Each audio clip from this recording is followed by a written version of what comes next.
жүргізіп отырды. Шешем айтты.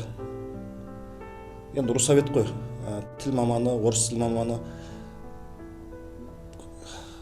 Жағы баламның ешқашан өлең жазғанына, газетке шыққанына ешқашан қуанған емеспін. Себебі білем, ақындық тағдыр өте ауыр.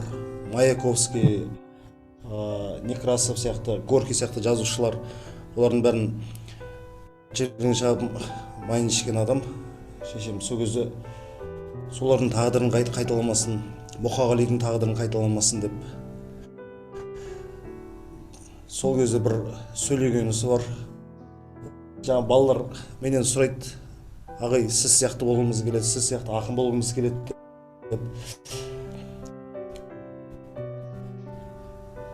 Сен жазушы болма, сен әдебиет зерттеушісі бол деп сөйтіп.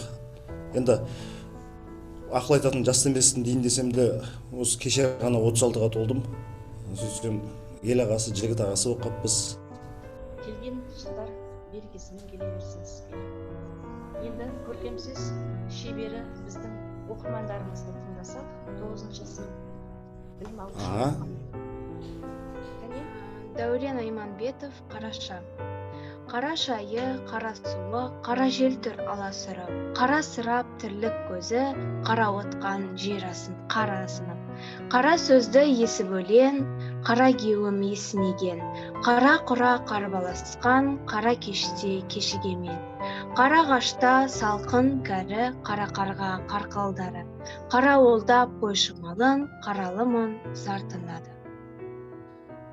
Бұлармен бір жеке өзім бір кездесем, сөйтем дағыны өзім кітаптарымды беріп сөйтім келеді, Құда қаласа. Кездестіреміз сізді келесі кездесуімізде. Сіз өзіңіз дәнекер болыңыз. Міндетті түрде